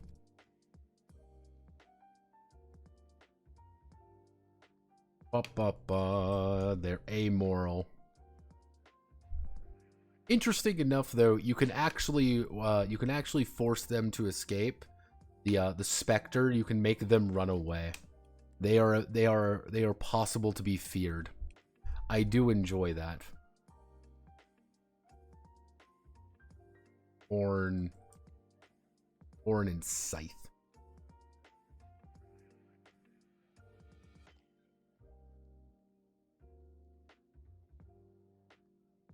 It's gonna be 5, isn't it? Yep. My psychic powers are getting better. I'm being able to determine what the fuck are you? Stealing. Or styling. What is this thing? Styling. I mean, he do be looking that way. He all I'm saying is he is looking pretty nice. Sword. He just has 2 swords. Sword. 1 or 5. Sword. 5. 355 XP. 2. 6. They see me styling. They see me rolling. They hating. Trying to catch me riding dirty. Who's pinging me?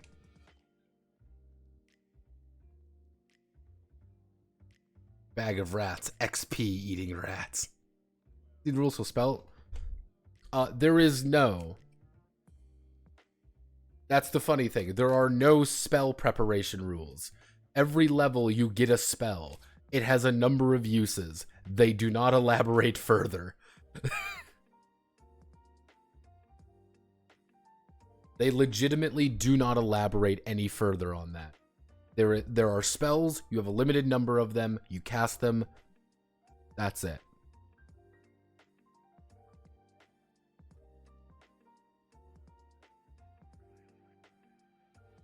Though everyone can get spells, except if you're a warrior. Also, spells are like 2 to 3 words each. Yes, to give you an idea what spells are like, let me find the spell button here. Yes, the spells. Let's go down to some of the spells. So your first level spell, you're a first level wizard. You've gotten a spell. You can cast light 5 times. The light flashes. It's getting dark. You're running away. Pursuers chase a voice. 33% chance it does not work. The danger is coming back. Every danger makes a luck roll against your spell is now 12. And initiative. The player hits first. You also get second level spells, which is unlocking doors and chests. The speed spell. Spell against paralysis, and spell against poison. My favorite, though, is Phantom, which you summon a copy with the same weapons and the same qualities. Game points for eliminating the Danger Phantom, 50% goes to you. This does mean your Phantom that you can summon does not help you. You fight your Phantom for XP. You literally summon your personal doppelganger to farm XP out of him.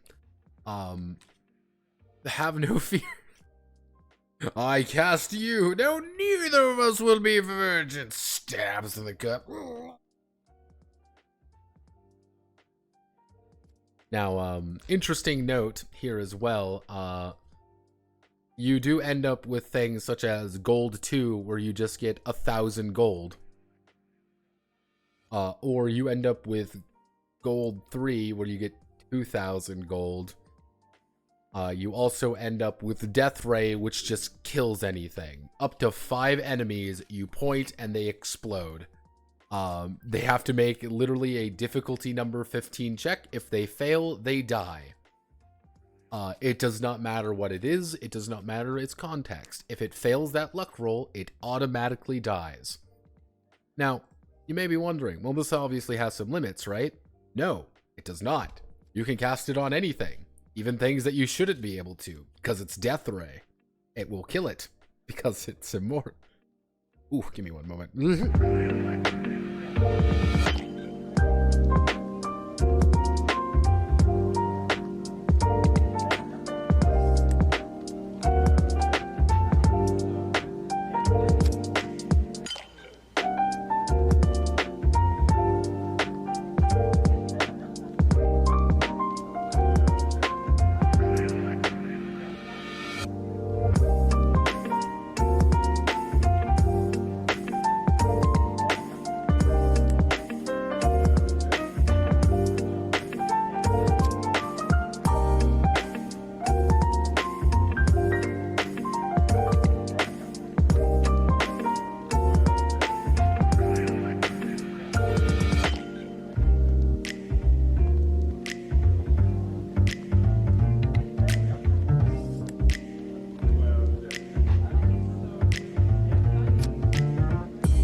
Hello, I'm back.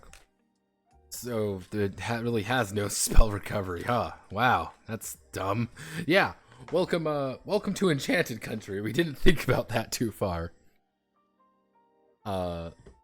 Yeah, you see a lot of things like that. There are just moments where you're like, oh, okay. Like, that's cool. Do we not have any? Nope, you have no other spells. You just die, I guess. So there does come an interesting point where, by sheer technicality, a wizard will no longer be useful because they'll just run out of spells. My guess would be if you rest, you recover all your spells. They just never added those rules in. They just chose not to, I guess. Have I mentioned that this is a great OSR game? What are you? Just a dude. The guard. Yeah, this is just a guy. Say hello to Guy. What's his thing? He's a dude. The guard could take on a lion. I believe in this guy. 0.5,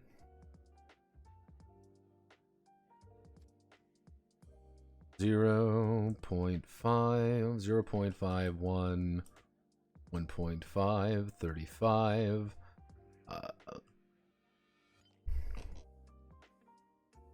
Now, mind you, a majority of the time, these are supposed to be cards of some variety. This is an important note. These are supposed to be cards. So if you're like, man, you're not really getting a lot. You're supposed to follow the thing on the web on the adventure, and you say, oh, I have that many. I have that much or whatever. Usually it's not a lot of health, or it's usually like you fight like 3 of them, or you fight a couple dozen of them or something.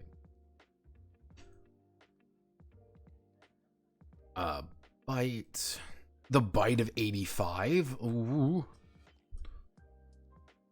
This is sword. That's the sword word. Sword world? My friend has unfortunately gotten back into the Five Nights at Freddy's shit posting spree. So I've been getting a lot of Five Nights at Freddy's shit posts because I can't escape from FNAF. When I was really sick, the thing is, I got very sick one time, and when I was very sick, I watched a shit ton of like FNAF lore videos. I got really deep into the FNAF lore. Why? I don't know. I just did. So I watched like a lot of things just because like I was dying. I had COVID, if I recall correctly. And I'm like, all right, I'm just gonna lay in bed, and I watched literal hours of FNAF content because I was just curious. And I've been kind of following the security breach stuff going on, which security breach is such a fascinating shit show of a product. Because you're like, man, it can't get any worse than it originally was, but then they find new and creative ways to fuck it up. It's actually quite impressive, personally. It is actually very impressive by, the breadth of fucking up. These Shadow of the Sea attacks all living things, lives in castles. When hit, the force -1, and that's XP, isn't it? No, that's not XP. That's life points. Life, actually. It's risk points. Because yeah, it has one HP effectively. It's 1 life point. But if you ever do end up attacking it, it's not gonna have a fun time with you. So I have no idea what that force -1 is. I don't believe I've ever seen that one before.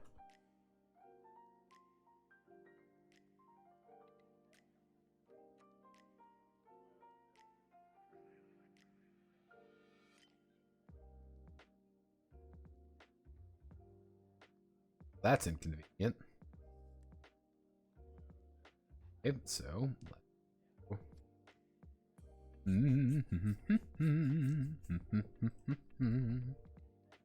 ba da da da da da da da da da da da da.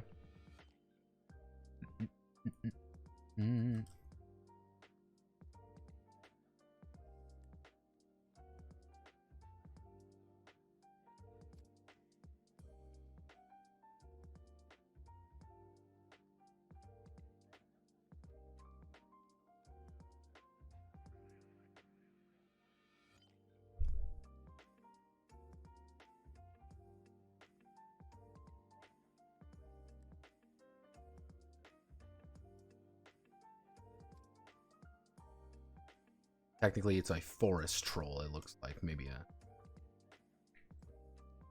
No, it did not. Good. I like it when things don't break too terribly.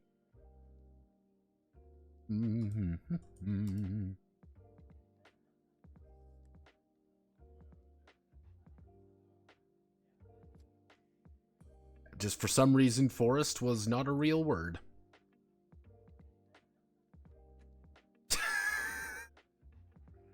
Oh, amoral, death, 3,000. Oh, it's just another creature that can instantly kill you. What is this thing? Tell me more. It's a toph. A throne. Oh, it's a fucking angel. Of course. It's... How could I be so... The JoJo posing man.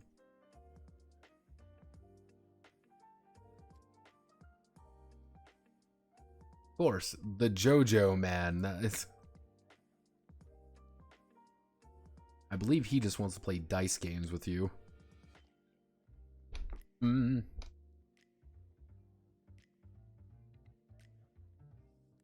TRP strength. It's a strength reduction. Oh, it's strength reduction attack. Well, actually, yeah, I guess I would admit. I forgot if you mentioned it or not, but is this game considered Creative Commons? You could literally go to the Russian Wikipedia and it has the entire game on it.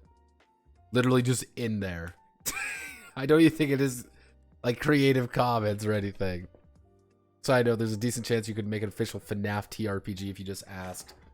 The thing is, the interesting thing with the FNAF, like a FNAF, TRPG, is I have genuinely no fucking idea what I would do. People have actually like tried. Here's the, off topic. Completely off topic. This is a thing that already somewhat exists. I've looked into it, and it's like this weird storytelling game. That does like it. The thing is, you have two options. And it's like, do you stick with Five Nights lore? But like, what lore do you go with? Do you go with game lore? Or do you go with the books? Because there are books. You do know about the Five Nights at Freddy book series, right? You do know about all of the books, all of the five, Fazbear Frights books, with all the expanded animatronics in it. Yeah, you know the expanded animatronics. Let me see. It's book series Pizzaplex. Give me the Pizzaplex books. Tales from the Pizzaplex. Yeah, you got this one. You gotta murder one of these things. Here's one on Moon Man. Creepy doll. Suspiciously sexy tiger man. Yeah, there's a lot of these, by the way. You never know of like the pure extent of the, like, there's too many. There's too much at this point. I literally need to sit down one day and just go over the entirety of the Pizzaplex lore. Because this is where all the lore is. By the way, you are paying attention to the book series. You are paying attention to all that shit. An Mork supplement. Yeah, get ready for it. Yeah, we don't... Being a warrior is suffering, Mara. Come on. This is known facts of life. Being a warrior is being the worst individual in a 50-mile radius, and everyone makes fun of you. No well-meaning individual becomes a warrior in this setting.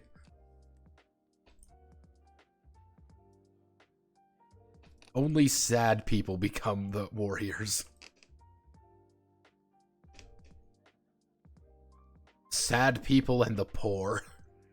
Oh, you're not cool enough to become a wizard? Sorry, we only serve wizards here.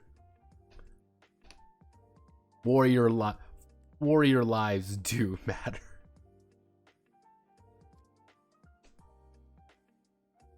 Oh, he has 0 armor class. He rolls 20d6 for his health. What is this, fucking Dagon or something?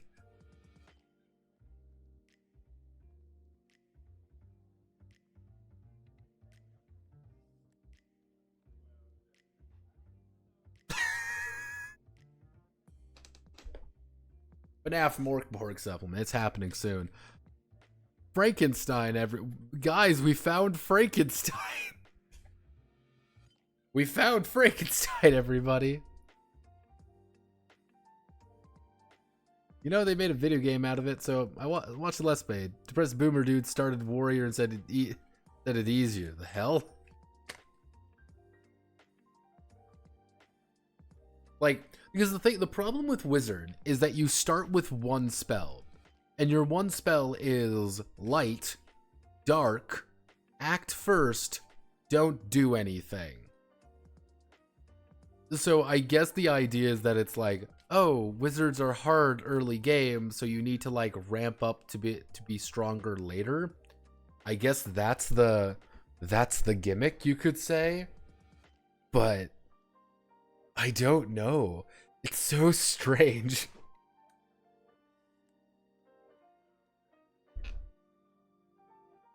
Like, but maybe he's just broken and he's been broken on the warriorness. He just isn't allowing himself to be happy. Also, this is the attack thing. Of course it is. Let me 1 divided by 18. That does 1 divided by 3. To kill Frankenstein, you get 10,000 XP. You cannot escape from him, I believe. There is no escape. I believe Frankenstein is the end boss, by the way. The most powerful entity in the Enchanted Lands.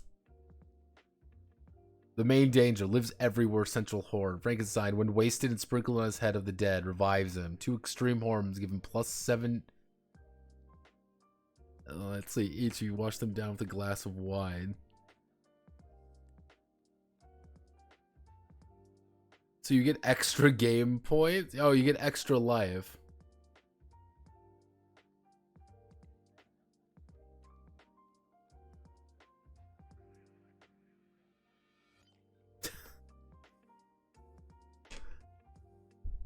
Yeah, so Frankenstein is the ultimate evil. Cool. That's cool, I guess.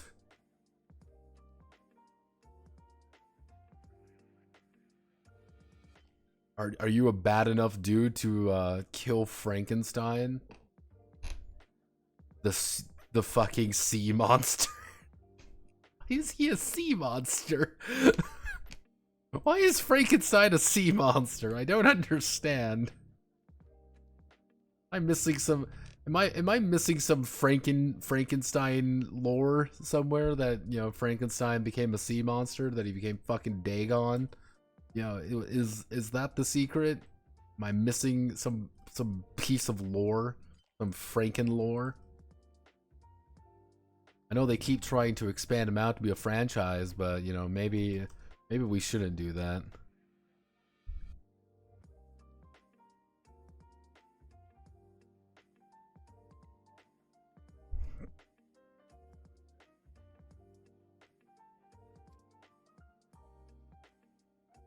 Dude.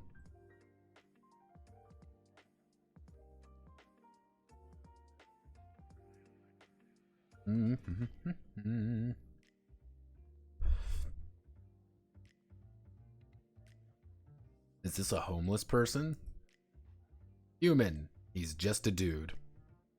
Hello, dude. You're a werepig. You're... Ah, I see what's going on here. You're the wereboar.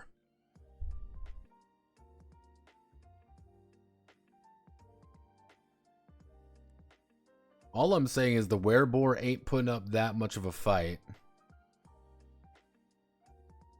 Like, brother, you gotta fucking work for that. Come on, wereboar. I believe in you.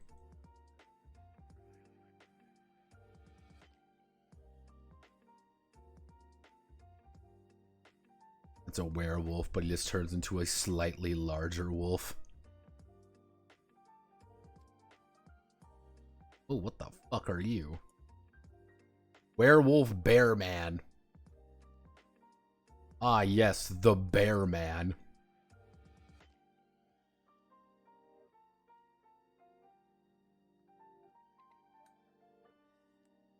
All right, I'm in with the Bear Man. I think the Bear Man's gonna fuck my day up.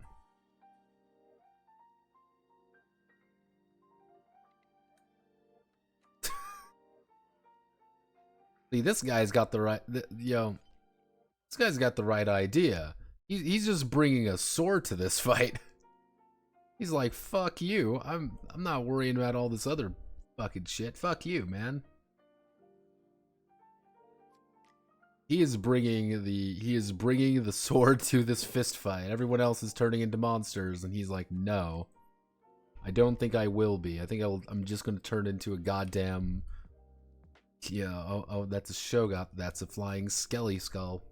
2, 8, 11, 5 to 6 damage, 2400 HP. Creepy, spooky, scary skeletons and shivers down my spine. Sticks and stones may break my bones, but words do.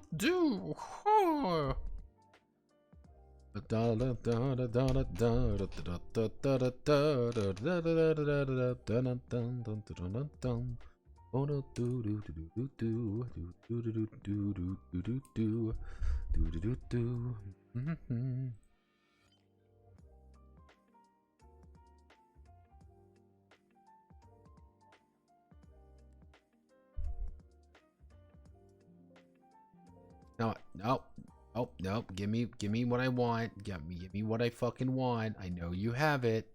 What I want. No, not that. Okay, he does spit. Breath. Breath, and that's his claws, if I recall correctly. That would be his claws. No, I didn't mean to do that.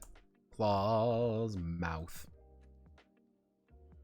Mouth for 1000 XP.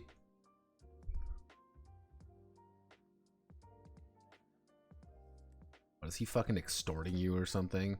Lives everywhere, blows 25% gas. Additional subtraction from the gold dagger. Oh, so you can kill him faster with the gold dagger. What are you? Are you a dragon? Black dragon. Oh. I believe this is going to be a black something. Oh, -4. He is -4. He is immortal. Death. Unkillable. Unkillable. No escape. The fuck are you? The Black Magician. Evil wizard owns the castle, terrifies the neighborhood. So, I mean, by sheer technicality, though, you can say he's unkillable, but he can die. You can one-shot it. You can one-shot it with a silver dagger. Is he called Frankenstein? You can one-shot it with a silver. Yeah, you can fuck up that fucking dragon.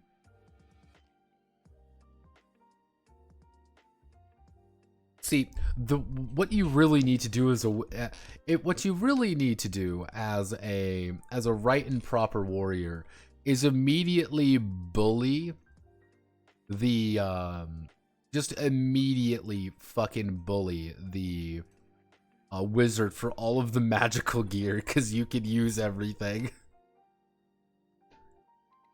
Being like, oh well, I'm a wizard. I could do all these things. I'm so amazing.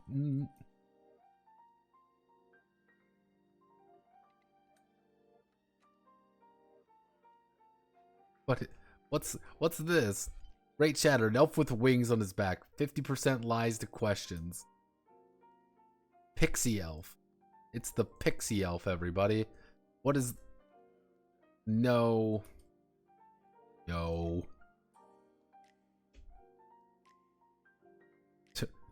Does he do damage? No. Does he give you XP? No. Can you escape? No escape. Wow, thanks, Pixie Elf. You just lie to me all the time. That's cool. Alright. We have successfully got all 100 monsters in. So now what I get to do is paste them all in here. Now what I get to do in actuality is select everything here. And then select everything here. Go here. Insert it here. And then what I'm going to do this off camera because my throat is dying. But I need to pretty much translate everything over. And once everything is translated over, we've officially ended it. We should be good with Enchanted Country. The next time we would do an Enchanted Country stream, what it would be a compilation. So this week, we are going to be doing the Japanese video. I feel doing the Japanese video is going to be interesting. I have what I want to do with it. I need to write everything out for it. Going to be doing the commission stuff tonight.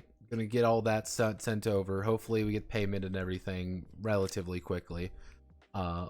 With that, I am going to then move on to... We're going to be working on that. It's going to be a little bit weird. It's going to be a little bit of a weird game, but weird games are interesting, so... We're going to have to... We're going back in time a little bit. We're going to be going back to a very special D&D thing called Birthright. Maybe we can glean a little of information there. So, thank you all. Godspeed. Good luck. Love you all. I will see you tomorrow, actually. So, goodbye.